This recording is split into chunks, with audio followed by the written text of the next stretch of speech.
Olá pessoal, comandante Leonardo Matos aqui, esse é o nosso Conexão Geo número 212, sexta-feira, dia 2 de dezembro de 2022. O tema principal que trago para vocês hoje são os protestos que estão ocorrendo lá na China, que realmente pioraram bastante no último final de semana e tirando o sono do Xi Jinping, com certeza. Isso aí é o tipo de coisa que eu não tenho a menor dúvida que o que realmente tira o sono do presidente chinês é algo como o que está acontecendo essa semana, né? As avaliações praticamente aí de todos os principais analistas internacionais, que principalmente aqueles que estavam na China em 1989, naqueles protestos famosos lá da Praça Tiananmen, em Pequim, de que os protestos dessa semana contra o governo, isso é importante também reforçar, existem protestos pontuais espalhados pela China por questões também pontuais, como acusações de corrupção locais, problemas específicos de governo local, coisas assim realmente das pequenas cidades, mas não um protesto generalizado em várias cidades do país contra o governo central, contra a política do Covid-0 do Xi Jinping. Isso é que é o mais importante a gente salientar da diferença. E é isso que o governo chinês, que o Partido Comunista Chinês mais teme, né? E a explosão maior dos protestos aconteceu depois que, no último final de semana, uma cena assim de filme, uma coisa inacreditável, os 10 chineses que morreram lá na província de Xinjiang, aparentemente, por tudo indica, né, no incêndio, presos porque tinham lacrado a porta do edifício por fora e eles não conseguiram fugir e o incêndio tomou conta lá de alguns apartamentos e morreram. Isso é uma morte horrorosa e por conta dessa histeria que se tornou o Covid-0, a política do Covid-0 do Xi Jinping. O que se avalia é de que realmente as vacinas chinesas não são boas, eles não quiseram comprar as vacinas do Ocidente, obviamente, né, para mostrar a força do Partido Comunista Chinês, e também o medo, né, de que uma quantidade muito grande de chineses infectados agravando pudesse levar a um colapso do sistema hospitalar chinês. E aí mostrar fraqueza novamente. Então, a questão de mostrar a fraqueza do governo, mostrar a ineficiência do governo chinês, é um grande medo que o Partido Comunista Chinês tem. Então, assim, vamos lembrar que essa política do Covid-0 também influenciou fortemente para que eles não consigam cumprir a meta que eles mesmos, o próprio Partido Comunista Chinês estabeleceu em março de 5,5% de crescimento. Vai dar 3,5%, 3,6%, algo nesse sentido, de crescimento da economia chinesa esse ano de 2022. Isso é muito ruim também, uma população de 1,4 bilhão de habitantes, é muita gente, né? Então, um crescimento pequeno da economia também é muito ruim. Mas ontem já tivemos sinais aí fortes de que isso vai ser flexibilizado, especialmente a retirada das pessoas de suas casas para irem para locais especiais. Isso aí é um verdadeiro terror. Inclusive, essa semana tive contato com amigos em Pequim e lá, especialmente no bairro diplomático, né, no bairro onde ficam as embaixadas e onde moram as famílias dos diplomatas e dos estrangeiros, vários estrangeiros de empresas de alto nível lá em Pequim, um medo danado, porque estavam assim, lockdown em prédio, por exemplo, de 150 pessoas, porque 2 casos confirmados de Covid no prédio.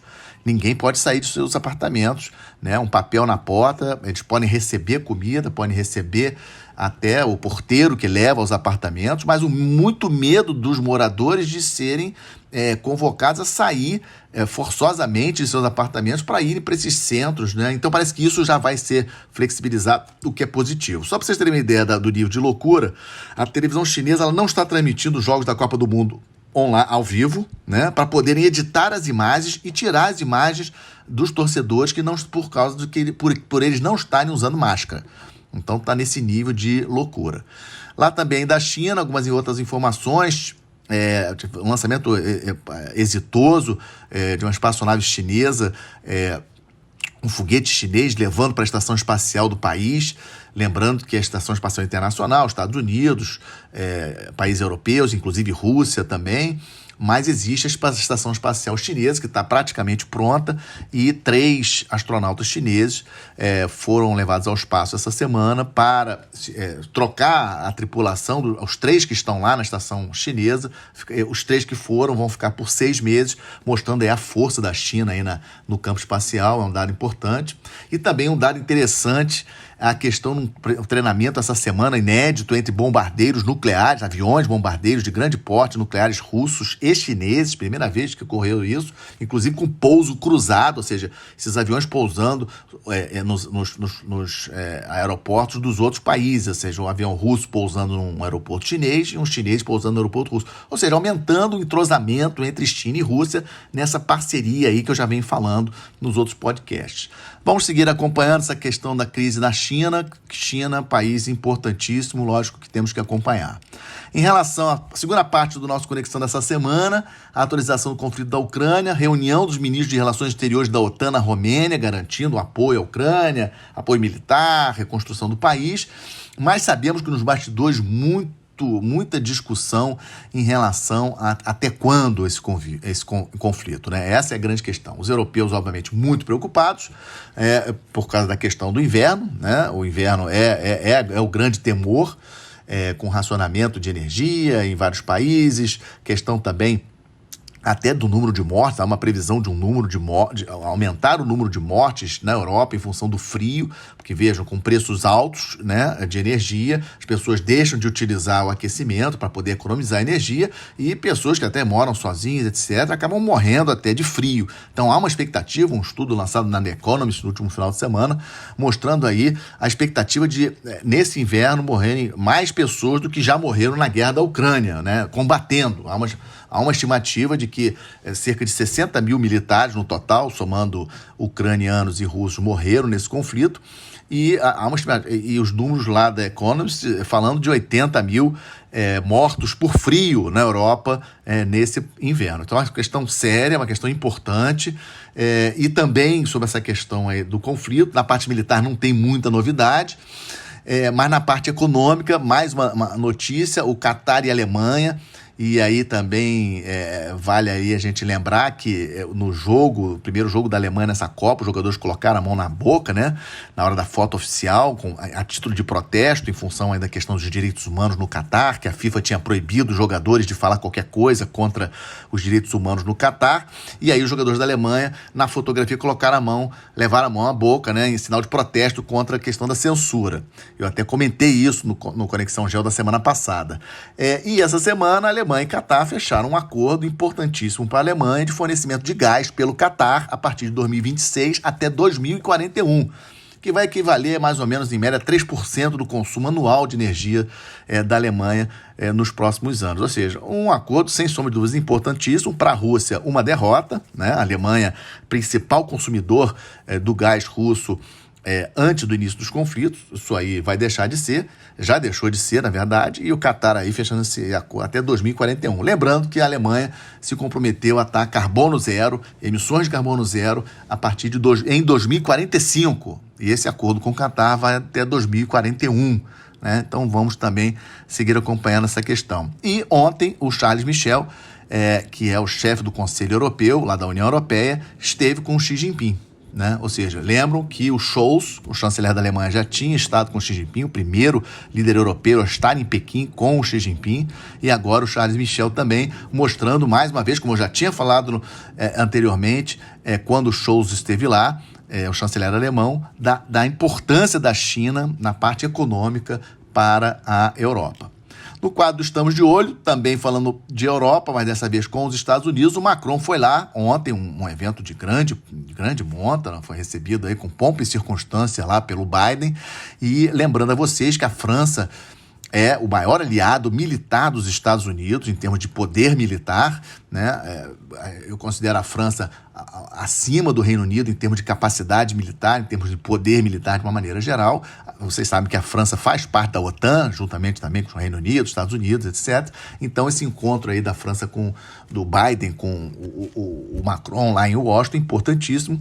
Lembrando que no ano passado, setembro do ano passado, foi celebrado aquele acordo da AUKUS, em que os Estados Unidos e o Reino Unido prometeram à Austrália fornecer um submarino de propulsão nuclear para os australianos, comprometendo aí um acordo de 60 bilhões de dólares que a França tinha com a Austrália. Cancelou o acordo dos franceses com os australianos de fornecimento de submarinos convencionais, de propulsão convencional, em troca desses submarinos que Estados Unidos e Reino Unido vão fornecer para a Austrália de propulsão nuclear. Na época, Macron ficou muito irritado, chamou os embaixadores dos Estados Unidos, chamou o embaixador da Austrália, e as relações ficaram bastante estremecidas.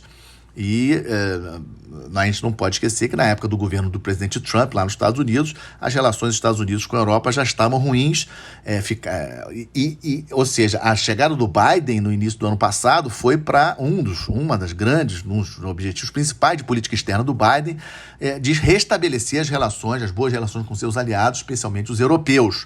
Então essa AUKUS ano passado, setembro de 2021, muito ruim para as relações Estados Unidos e França especificamente, e esse encontro de ontem foi para tentar também melhorar as relações de uma maneira geral. Mas o ponto principal desse encontro de ontem foi a questão econômica, sempre economia, tá? Ou seja, uma nova lei americana de proteção à sua indústria que prejudica a indústria europeia, especificamente, no caso, o interesse do Macron, a indústria francesa. E também a questão do custo do LNG, do gás, que vai de navio dos Estados Unidos para a Europa, muito alto. O Macron tentando negociar com o Biden uma redução desse preço de LNG, o que é muito difícil, porque a gente sabe que o mercado americano é um mercado livre, né? O Biden ter interferência nisso, mas o Macron foi lá reclamar especificamente também em relação a essa lei americana de proteção à indústria americana que vai prejudicar os europeus. Com relação à guerra na Ucrânia, vocês lembram que o Macron era o presidente temporário da União Europeia no primeiro semestre desse ano, tentou ali em janeiro principalmente, início de fevereiro, foi várias vezes a Moscou conversar com o presidente Putin da Rússia para tentar demover a invasão, para não ter invasão. Para a Europa, obviamente, que essa invasão foi péssima. Para os Estados Unidos, já falei aqui, tem vários pontos positivos. Então, essa conversa do Macron com o Biden na parte em relação ao conflito da Ucrânia, a gente não tem o que eles efetivamente conversaram, aquela história de continuar apoiando a Ucrânia, mas sabemos que no fundo, o Macron muito preocupado em estabelecer a paz e o Biden aparentemente nem tanto. Outro ponto também que estamos de olho é a questão da Venezuela voltando a ser amigo, né? A Venezuela, que foi uma execrada, digamos assim, no Ocidente, Estados Unidos, mesmo o Brasil, rompendo relações diplomáticas, a Europa também, de uma maneira geral, rompendo relações diplomáticas, vários países rompendo relações diplomáticas com a Venezuela, sanções econômicas, etc. Os Estados Unidos, no último sábado, voltou a autorizar que a Chevron, empresa americana de petróleo, volte a operar na Venezuela por um prazo de 6 meses. A princípio, pelo que eu entendi, do que foi ventilado, do que foi sido na imprensa livre, isso vai ser de 6 em 6 meses. Lembrando que a Venezuela, fortes laços com Rússia, fortes laços com Irã, né? Então, assim, veja que a necessidade de ter mais petróleo no mercado internacional para reduzir o preço do petróleo, melhorar essa crise aí da energia, veja o peso disso, né? A Venezuela voltando, de certa forma, a ser amigo. Mas isso também só saiu pela volta das negociações entre o governo Maduro e a oposição, que estão sendo negociadas pelo governo mexicano, e essa também é uma preocupação grande, obviamente, das democracias do Ocidente, e os Estados Unidos condicionou a volta dessas negociações para que esse acordo agora de autorizar a Chevron a voltar a operar na Venezuela, que para os venezuelanos é importantíssimo, a economia da Venezuela, a situação segue péssima, e voltar a ter uma operadora do porte da Chevron lá na Venezuela pode sim ajudar bastante a economia venezuelana. Vamos seguir acompanhando, é um acordo de 6 meses. E falando de América do Sul, o Pedro Castillo, presidente do Peru, esteve essa semana no Chile visitando o Gabriel Boric, os dois de esquerda, sabemos disso. alinhados à esquerda. O Pedro Castilho com muitos problemas internamente, está sofrendo agora aí uma terceira tentativa de impeachment, e o Castilho ele assumiu em julho de 2021, ou seja, 1 ano e alguns meses de governo, e pode ser aí a terceiro processo formal de impeachment.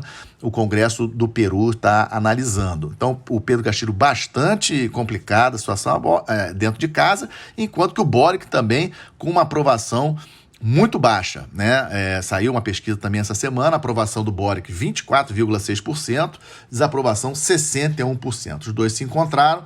De positivo desse encontro, lembrando que historicamente Peru e Chile têm problemas aí sérios, né, do final do século XIX, a Guerra do Pacífico, né, então é importantíssimo esse aspecto, a gente não esquecer que as relações entre Peru e Chile sempre foram sombreadas por esse problema da Guerra do Pacífico, perda de território peruano para o Chile, né, a gente não pode esquecer, mas de ponto positivo foi o acerto para que a reunião da Aliança do Pacífico, que envolve Chile, Peru, Equador, Colômbia e México, ocorra em Lima. Agora, em dezembro, o presidente do México já sinalizou positivo, ia ser no México, essa reunião passou a ser em Lima, agora no dia 14 de dezembro, isso foi um ponto aí positivo dessa visita, desse encontro do Pedro Castilho com o Gabriel Boric. Vamos seguir acompanhando essas relações entre os dois países e a situação dos dois presidentes em seus respectivos países.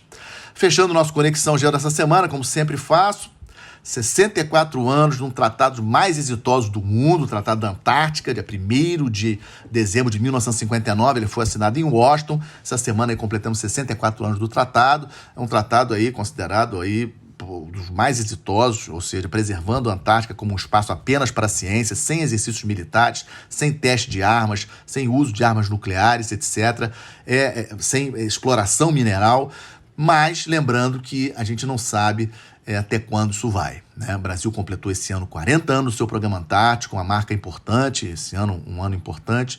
O Brasil faz parte, é membro consultivo do Tratado da Antártica, são apenas 29 países, o Brasil tem direito a voto, a veto, mas é importante que o Brasil aumente a sua presença na Antártica, aumente o seu protagonismo, principalmente via ciência, com pesquisas de qualidade, para colocar o Brasil na posição que ele merece em relação ao programa Antártico. E deixo a sugestão para vocês, aqueles que gostam desse tema, foi ao ar ontem, na verdade, quinta-feira, às 11 horas da noite, mas vai seguir na programação do canal Modo Viagem, que tem na Globoplay, tem na Sky, na Vivo, etc., o documentário Território Antártico. Tive uma pequena contribuição, participei um pouco desse documentário, espero que vocês gostem, né? Quem tiver o Modo Viagem, esse canal Modo Viagem, vai lá, assiste. Eu acho que é importante conhecer um pouco mais sobre o território antártico. Um excelente final de semana para vocês, uma boa semana. Até a próxima sexta-feira. Muito obrigado.